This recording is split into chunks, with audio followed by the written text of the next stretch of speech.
진실을 향한 끈질긴 취재로 23년 전 미제 사건의 용의자를 밝혀낸 그것이 알고 싶다의 이동원 PD님입니다. 아유. 반갑습니다. 자, 직접 좀 소개를 해주시죠. 네, 저 그것이 알고 싶다 연출했었던 SBS 시사교양본부 소속 이동훈이라고 합니다. 아. 네, 네. 아니 제가 이제 그 아래 그 좀 굉장히 애청자기 때문에 이 PD님이 굉장히 좀 뭐 굉장히 낯익고 네네. 자주 뵀던 분 같아요.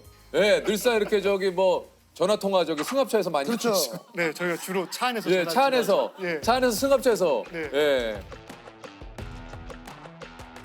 그리고 인터뷰 취재하러 갔다가 거절 많이 당하시고. 거절 많이 당하시고. 그렇죠. 항상 거절당하고. 아니면 네. 이제 쫓아가시고 저기요. 네. 예, 이거 하시고. 저희는 항상 들고 뛰어다니는 그러니까 약속되지 않은 분들을 만나서 인터뷰를 하는데 그렇죠, 그렇죠. 그러니까 저희가 인터뷰하러 가는 걸 대부분 모르시거든요. 그쪽에서 현장에서 만나서 현장에서 섭외해서 현장에서 이제 어디 계신지도 모르고 갈 때가 많은데 이게 저희 프로그램이 이렇게 아니 어찌됐든 요게 이제 그 PD님이 유퀴즈 나오신 게 SBS 시사교양국 PD 중 타방송사 첫 출연이라고. 와. 보통 자 이렇게 나오시기 힘들거든요. 실제로 그알 PD님 꼭 모시고 싶어가지고 맞아요. 노력을 많이 했어요 우리가. 사실 이분들의 이야기를 한 번쯤은 너무 들어보고 싶은 거예요. 맞아요. 네. 네, 불러주셔서 감사하고요. 근데 이 얘기를 TV에 나서 할 줄은 제가 몰랐어서 그러니까. SBS인데 예, 우리가 이제 서로 그런 교류가 이제 굉장히 좀 이제 원활하게 뭐, 이루어져야 예, 돼요. 그 사장님께 허락받고 저도 그러니까. 아유, 박정우 사장님 고맙습니다. 네, 예. 감사합니다. 이게 저 오늘 이동원 PD님을 그 촛불 하나 주제에 모신 이유가 있는데, 야 저도 이거 저 TV를 보면서 이거 참 대단하다고 느낀 게 이게 그 영원히 미제 사건으로 남을 뻔했던 제주 이승용 변호사 살인 사건을 40대 변호사가 자신의 승용차 안에서 흉기에 찔려 숨진 채 발견됐습니다. 경찰은 일단 원한 관계 등에 의한 살인 사건으로 보고 수사를 펴고 있습니다. 정확히 어떤 사건이었죠? 네. 1999년도 사건인데요. 1999년도 11월 5일에 제주도 시내 한 모초 골목에서 새벽에 이승용이라고 하는 변호사가 이제 살해된 채 발견이 됐는데 증거도 없고 목격자도 없었던 사건이고요.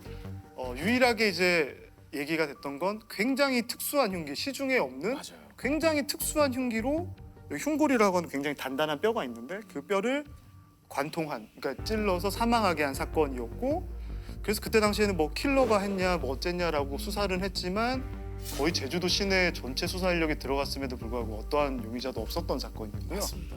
그래서 2014년 11월 4일에 공소시효가 끝나면서 영구 종결됐던 사건입니다. 아니 근데 이제 공소시효도 끝난 이 미제 사건을 네. 취재를 하신 이유가 있습니까? 그것이 아쉽다 할 때 이제 저희 사무실로 제보가 왔어요.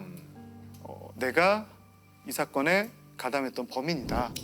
내가 당시에 조직폭력배 조직원이었는데 이 사건을 누군가의 사주를 받아서 같은 조직원이었던 친구가 실행을 했다. 그러면서 캄보디아에 본인이 불법 체류 중이다. 카메라를 가지고 오면 인터뷰 해주겠다. 해주겠다. 예. 그러니까 그런 경우가 그것이 하고 싶다 하면서 아마 거의 없었던 걸로 제가 알고 있어요. 그래서 이걸 어떻게 해야 되나라는 고민이 좀 있었고요. 그래서 사실은 캄보디아까지 갈까 말까 고민하던 와중에 일단은 우리가 이거를 진행하기 전에 유족들을 한번 만나보자. 그래서 지방에 계신 유족분들 좀 수소문 끝에 만나서 찾아갔어요. 찾아갔는데 저랑 만나서 대화를 하는데 거의 2시간을 우시더라고요. 거의 말을 못 하시고 그러니까 너무 조금 충격적이셨겠죠. 다 끝나서 포기했던 사건의 범인이 직접 방송국에 전화를 했다고 하니까 제일 끝에 저한테 딱 2가지만 얘기를 하셨었어요. 그래서 이 사건 공소시효 끝났는데 뭔가 달라지는 게 있겠냐? 공소시효가 있다고 한들 증거도 하나도 없는 사건을 어떻게 할 수 있겠냐? 그 2마디가 좀 저희한테 조금 맺혔죠. 그래서 그래도 일단은 우리가 제보를 받았으니 이 사람을 만나보는 거는 일단 우리가 할 일인 것 같다라고 해서 그 다음 날 바로 비행기 타고 이제 캄보디아로 가게 된 거죠.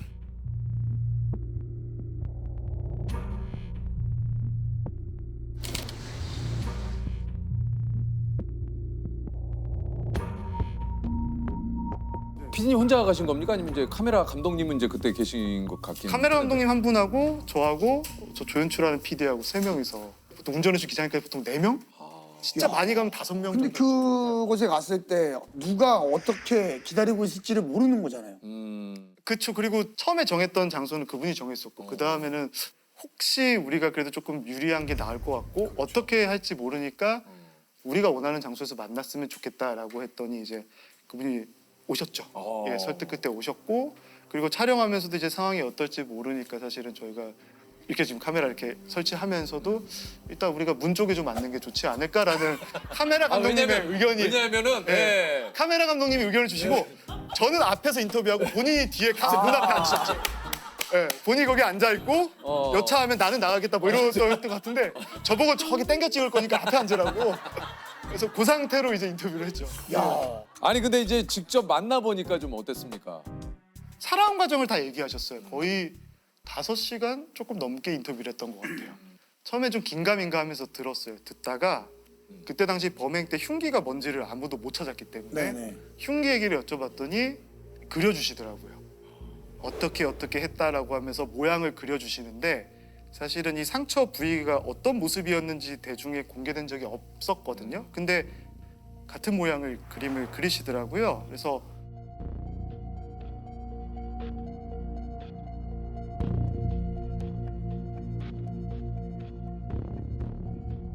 그걸 보면서 아 맞구나. 아 어떡하지? 였어요 사실은. 순간적으로. 이 사람이 맞는데 우리 앞으로 이걸 어떻게 해야 되지? 이분은 너무 신나서 설명해 주시는데 저희는 와 이거 큰일 났다. 왜냐면 이게 공소시효도 다 끝났고 네, 예를 네. 들면 그러니까 앞으로 이걸 어떻게 그렇죠. 나아가야 되지에 대한 그 판단이 이제 막. 이게 너무 혼란스러웠어요. 그렇죠. 그렇겠다. 제가 그 김 씨를 만나서 인터뷰하고 8개월이 지난 뒤에서 제가 방송을 했었는데요. 이후에 이 사건이 이제 그 아래서 공개가 되고 방송 후에 이제 재수사가 이루어지죠. 그리고 이제 사건 발생 22년 만에 캄보디아에서 이제 김 씨를 검거를 합니다. 네.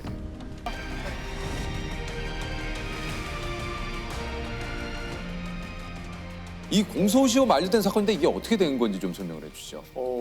어느 날 이제 경찰에서 연락이 왔죠. 공소시효 해결할 방법을 찾았다. 1999년도 사건이기 때문에 2014년 11월 4일자로 공소시효가 끝난 사건인데 네. 그런 법 조항이 있더라고요. 범인이 그 해외. 맞습니다. 네, 해외에 나가 있으면 이제 그 네. 효력을 잃는다고 네, 하더라고요. 네. 범행을 도피할 목적으로 해외 가면 공소시효가 중지된다. 맞아요. 근데 경찰에서 열심히 수사하다 보니까 13개월 가량 이분이 도피 목적으로 마카오에 출국한 기록을 발견을 한 거죠.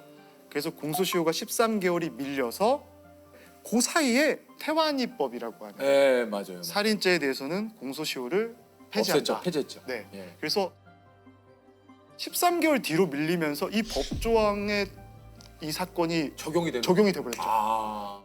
그러면서 공소시효가 폐지된 영원히 없는 사건. 이거는 수사할 수 있는 사건으로 수사가 전환이 된 거죠. 와, 그러니까 그 김 씨도 당연히 자기는 이제 끝났을 거라고 생각하고 제보를 한 건데 네, 오히려 그걸로 인해서 다시 재수사가 시작이 되고 네, 다시 구속이 되는 사건입니다. 네, 네. 아, 이게 이제 공소시효 연장은 진짜 이게 소름이 돋는데 검거할 수 있다. 이런 소식을 듣고 좀 어떠셨습니까? 진짜 머리가 쭈뼛쭈뼛 섰던 것 같아요. 이게 유족분들이 울면서 질문하셨던 두 가지 중에 하나는 해결이 된 거죠. 그러네요. 네.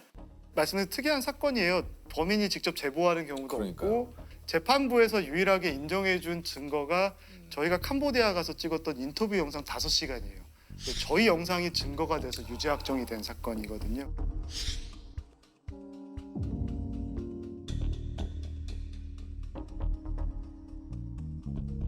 추가로 협박죄도 받았는데 이게 피디님을 협박한 겁니까? 이게 뭡니까? 그러니까 정확하게 하면 이제 그것이 알고 싶다 제작진들에게 이제 향한 협박이었고 문자를 2차례 정도 저희한테 발송을 했던 게 있는데 뭐라고? 뭐 좀 안 좋은 얘기긴 하죠. 예, 이렇게 뭐 그것이 알고 싶다에 대한 방송에 대한 여러 가지 약간 울분과 예.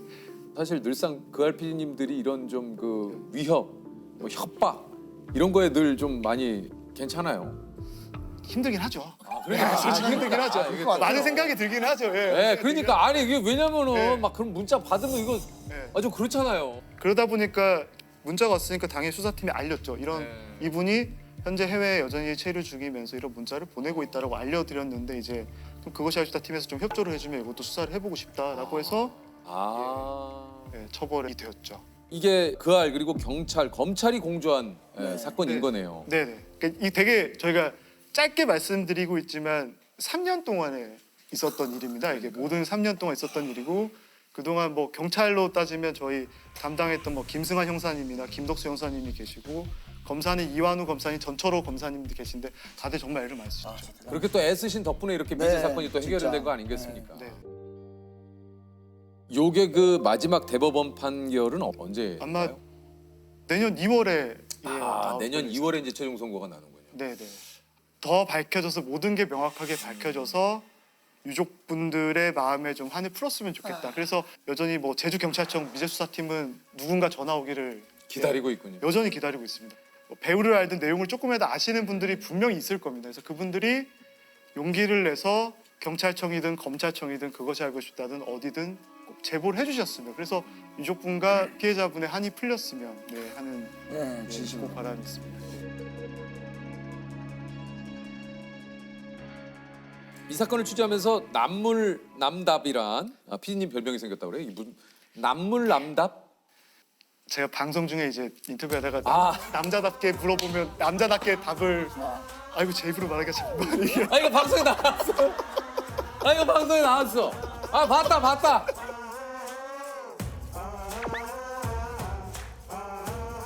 남자답게 여쭤보면 남자답게 말씀해 주신 분이라 그래서 연락을 한번 드렸는데요. 아 이게 어떻게 됐냐면 어쨌거나 이렇게 제보해주신 김 씨가 사실 제주도에 있는 한 조직폭력배의 조직원이었으니까 그때 당시 같이 지냈던 사람들에게 좀 사건을 물어보고 싶잖아요. 그래서 그 조직원들을 찾으러 다니는데 업계에서 은퇴하신 원로분께 연락을 좀 드려서 선생님 저희가 누구도 만날 수가 없는데 어떻게 하면 좋겠습니까? 그랬더니 선생님께서 조언해 주시길 그냥 그 보스분께 전화를 해서 내가 누구다라고 빨리 밝히고 남자 아니냐 우리 한번 만나서 얘기합시다라고 하면 만나줄 거다라고 해서 너무 황당하잖아요. 이런 대화를 해본 적이 없어서. 그래서 그때 또 저희 카메라팀 PD를 다 모여서 회의를 했어요. 이걸 할 거냐 말 거냐. 근데 저희는 이제 할 수 있는 방법이 그거밖에 없는 거죠. 찾아갈 때도 다 가봤고 일주일을 보냈기 때문에. 그래서 전화를 했어요. 이렇게 내가 남잔데 이러시더라고요. 그날 2시간 뒤에 바로 만났습니다. 아 진짜. 통했네. 한 뵙고 말씀 나누시면 안 돼요? 어디 계셔요?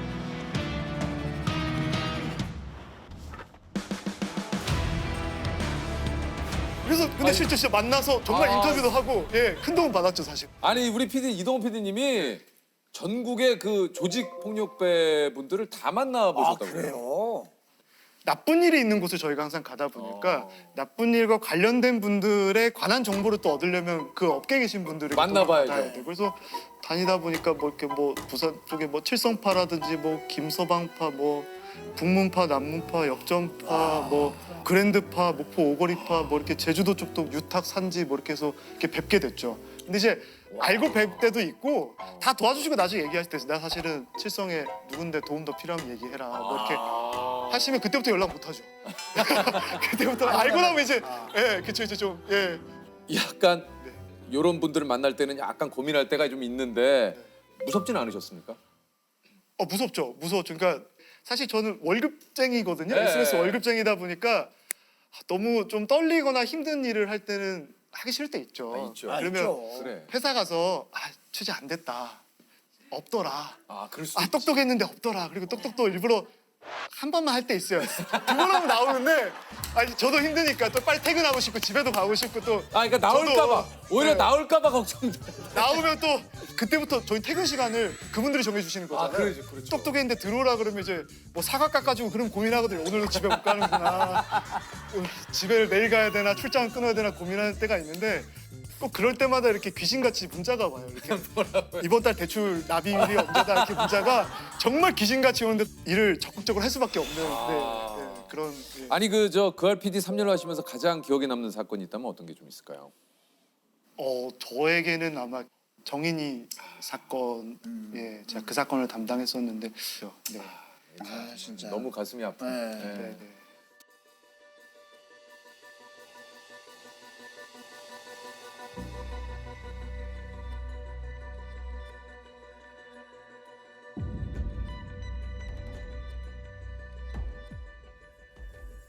사실은 그때 취재할 때 그 사건을 취재하고 있지는 않았거든요. 저희가 다른 사건을 취재하고 있었는데요.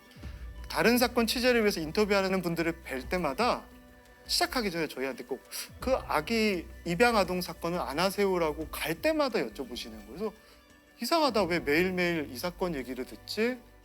그럼 이 사건을 좀 더 우리가 알아봐야 되는 게 아닐까라고 해서 시작을 했던 사건이었고, 사실은 하면서 이렇게까지 많은 관심을 줄 거라고 생각하지 않았습니다. 왜냐하면 아동학대 사건은 사람들이 보기 불편하다고 생각해서 잘 안 보세요. 그래서 고민이 많았었는데, 누가 보고 안 보고 시청률 중요한 게 아니라 이거는 이렇게 많은 분들이 고민하고 걱정하고 있다면 우리가 해야 되지 않을까라고 해서 시작했던 사건이었고, 정말 그때는 저희가 만나 뵀던 분이 200분이 넘을 거예요. 1시간 방송을 만나요. 그래서 많은 분들의 도움을 받아서 방송을 했던 그 사건이 있었죠.